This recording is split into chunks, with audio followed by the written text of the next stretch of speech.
My point with this video is not to convince you to do the fusion, but rather to show you what the fusion is capable of, because he's getting so much hate. I just need you to know how good he is, and then you can make your own decision. I don't care whether you do the fusion or not, but for those of you doing the fusion, he is actually decent.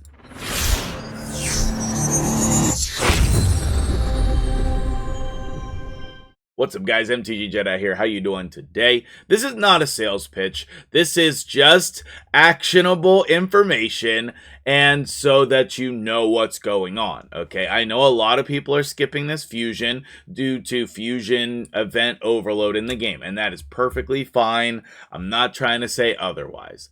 However, I'm also trying to say this guy is decent. For example, if you do not have a lot of these top tier support champions in Hydra, he can be the guy who keeps you alive. And I'm going to show you that today. I think that this is a very accessible-ish team with lots of replaceable parts, and maybe this is your first team that's going to unlock Nightmare Hydra for you. And so let's go ahead and talk about it, okay? Why is he so reasonable of a champion? He's not going to be the best champion on your account, but he might be the key to the puzzle that you've been looking for. The A1 decreasing the cooldown of ally skills is going to be very subtle, okay? It's going to be very subtle, but also it's going to be very powerful. The A2 is really an amazing ability. We have a full cleanse, we have a heal, and a shield. We do not get that very often. This is a very powerful combination. Usually we get like remove one debuff, or remove all debuffs but then not the rest of this, or put a shield or heal them. But in this ability, we get all of them on a 3-turn cooldown. It's a very powerful combination. Over here, again, here's another subtle move. This has a chance of increasing the duration, which is 100% because I booked him. Increases the duration of all debuffs, which is really powerful. And it increases duration of all buffs. And it boosts your turn meter. All of that is great, okay? All of that is great. And then we have this helpfulness where whenever we get provoked or feared, and I think that his main spot is going to be Hydra. I really do. And so that's where I have focused my time today. So you can also use him to hit the accuracy numbers. So for example, if you don't have the accuracy numbers like from your live arena Great Hall, you can just put him in the lead instead of the champion that I have there. All right, so here's the team. We have our dude, Jeroboam, yeah, Brugard. We have Elva in the lead here. The Reviver is not really that important, but she's a very common one that a lot of people do have, so that's who I chose. She also helps out with an additional cleanse and the increased speed. I wanted to build the team differently, but for some reason I don't have Thor on the test server here. Thank you, Plarium, for letting us on the test server, but I do not have Thor for some reason, so I had to restructure the team idea that I wanted to do. If I had Thor, I would have removed Vizix from the team and Artak probably and put 2 different champions there. Maybe Molly would have ended up in the team as a reviver instead, so we get the provokes and the revives. It's hard to say because I had to, you know, move all of the puzzle pieces around. When you remove one champion, then it's like, okay, well, I gotta fix a bunch of champions now, okay? We have Packmaster in here for another turn meter boost, as well as the block buffs, most importantly, and he can be our Mischief tank as well, so he does have resistance as well as accuracy. Michinaki, decreased defense, Hex, a little bit of damage. Vizix is in a provoke set, so she's going to do her provoke job. And in addition to that, she's going to do the decreased speed that we needed, as well as really just locking down that provoke spot, I guess. And then we have Artak in here, who's going to be the main damage dealer. And then we're going to get cooldown resets from Brugard so that we can do his thing, do the thing more often, okay? Just do the thing. Now, if you don't have Brugard and you want to replace him with somebody, you may have to replace him with 2 people. One of the good champions that you could be putting in this team is War Chief. Right now, he's been in the vault, but this guy, he's going to be very, very good for Hydra now. He brings a shield and the provoke. So if you, for example, if you put Thor in this spot and then you put War Chief in this spot, that might work, but it might not be enough survivability because Jeroboam is going to be doing some amazing things in this video today. All right, so anytime we go and we start a Hydra run, we want the beginning of the run to start in the best possible way. We want to make sure that we hit the provoke for 2 turns in a row. The first turn with her ability, the second turn with her gear set. And she's going to have multiple opportunities to hit that, but we're just going to restart until we get that. You're going to see this team puts up a lot of debuffs, and Jeroboam is going to extend them so that they stay there for a longer time. And this is Nightmare Hydra. This is not going to put up crazy numbers on the damage side, but what I'm hoping to show is that it's going to give you your 1 key in a reasonable way. Now, this is Nightmare Hydra, guys. Like, we can't be having speeds of 220. So, like, we need to be able to gear people. Elva's in bolster, for example, but that's, I don't know, that's not really that important. With resistance and speed, okay, and some survivability. Jeroboam's in an accessible relentless build, but again, he's 258 with enough accuracy for Nightmare Hydra. Packmaster 255, and he's got resistance and accuracy. It's kind of a tough build, but you could put Monkey King there, for example, if you can't make the resistance part work. MtgJedi, damage build here, maybe a little bit more damage than what you're capable of, but I mean, get to the speeds and then see how much damage you can put on him. Vizix again is in provoke, speed and accuracy. Artak is just in my Ice Golem build, which I guess is kind of difficult, but that is regen. It's not really that important that he's in regen. It's not important that he has resistance. He just needs speed and accuracy. So, you know, call me out in the comments, but if you want to be hitting Nightmare Hydra with an accessible team, your gear and your Live Arena Great Hall have to make up for that. You can do Live Arena as much as you want, improve your Live Arena Great Hall, and then you'll get those stats for all of your teams. So let's come in here. It's a different rotation than the main server, so we don't have the Fearhead to start out here, which is probably good for this team, but it actually is not that bad because we have a couple different ways to overcome that fear. So you can see we have all of the buffs put up here, and Elva does pair really well with him because she's going to give the block debuffs. But again, that's not super important. You can see all of the debuffs that we're putting up here, and then they're going to get extended by Jeroboam. Now, we want to be as consistent as possible. And one of the ways that you do that is making sure that you have the stat requirements necessary. You can see we did get buffs stolen there, but no, that was not a problem because we did have block buffs. We also have MtgJedi to strip buffs if something were to happen, and I think we got a cooldown reduction on Vizix because I believe that was her provoke ability, and that's what Jeroboam does. He can take champions with inconsistent kits and make them more consistent. Like, normally, Vizix would not be enough to keep this head provoked 100% of the time. I love the provoke build on her to help out with that, but normally it's going to drop in and out throughout the fight.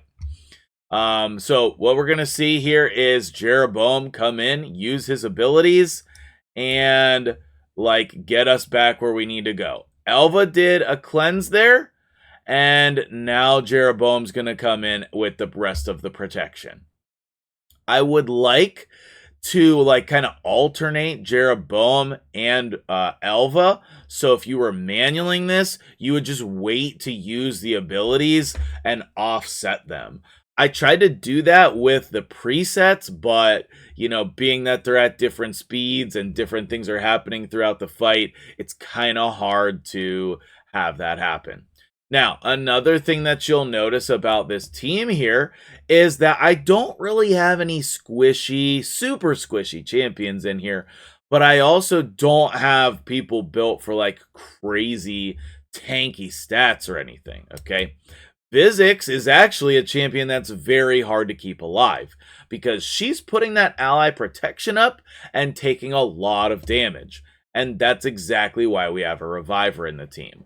Please, please, please put revivers in every team unless you are super endgame advanced and you know exactly what to do in order to stop your champions from dying.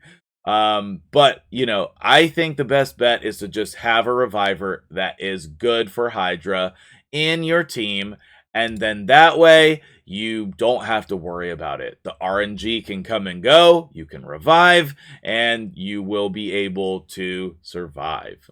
Low poets. Okay, so we did not get block buffs up here. We still survived. I wasn't sure whether Jeroboam had a shield there, but I think if he did have a blessing, I would put on there the blessing that when shields are broken, they heal. That would be another layer of survivability he could bring to the team. So, let's see this play out.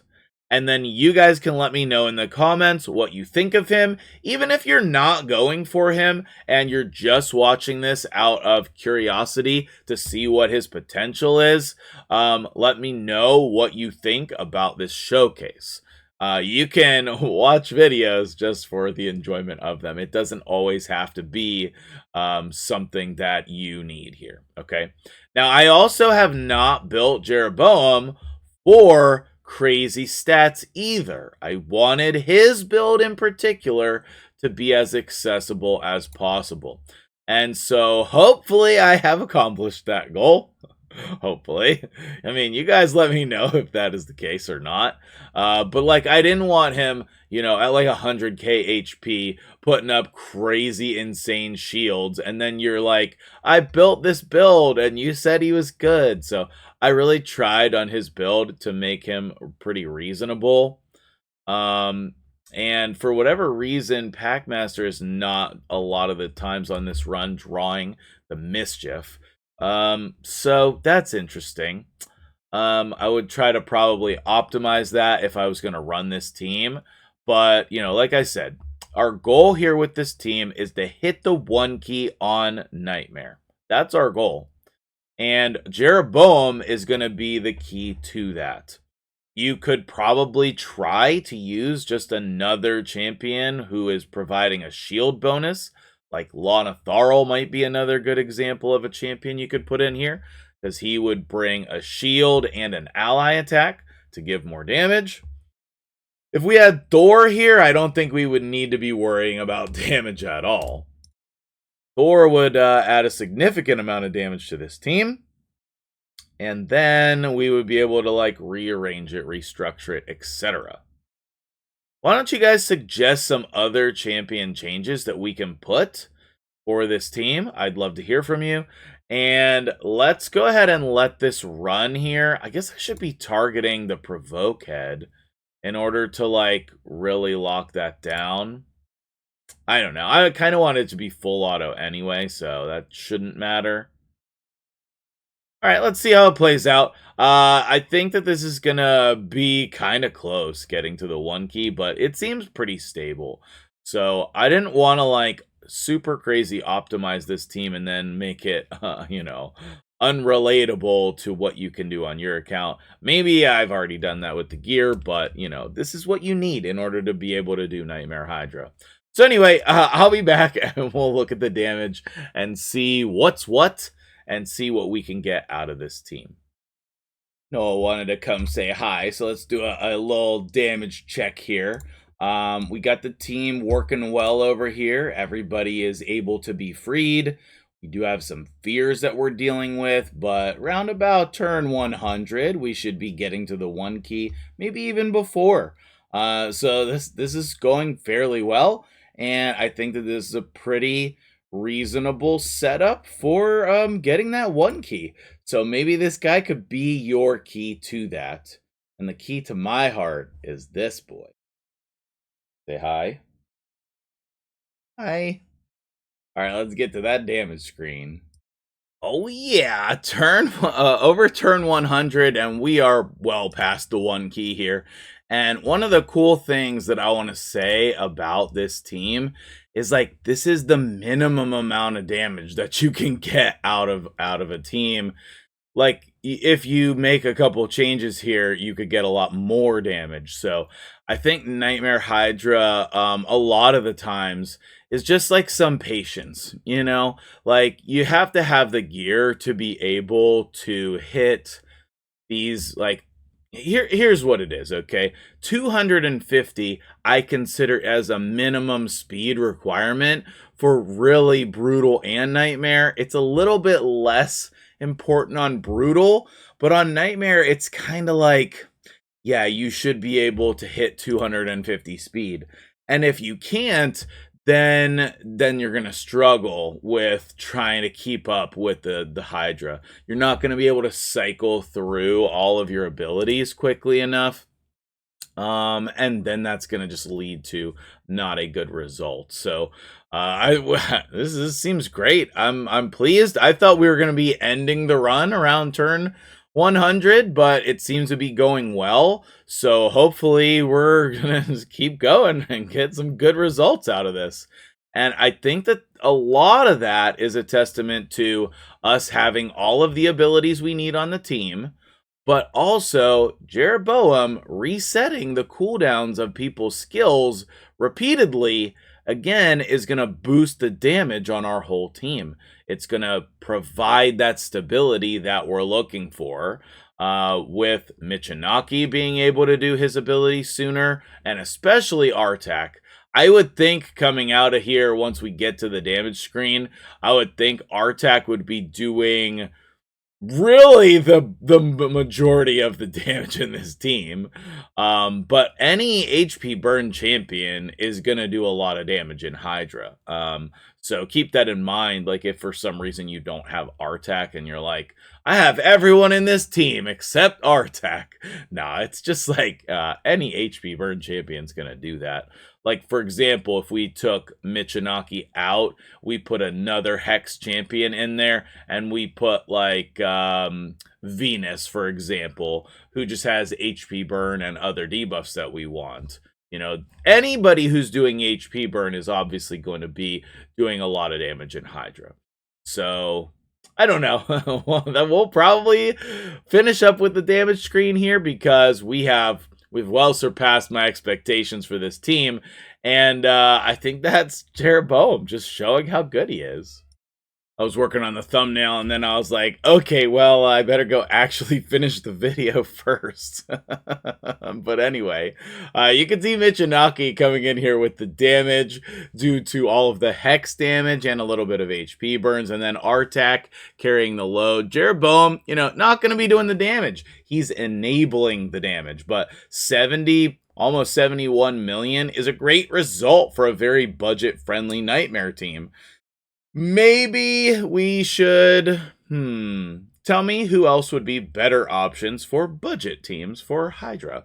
But anyway, you gotta have a pretty good setup if you're gonna hit Nightmare Hydra. Have I said that enough times yet? Anyway, that'll do it for me here today. I think Jeroboam is great.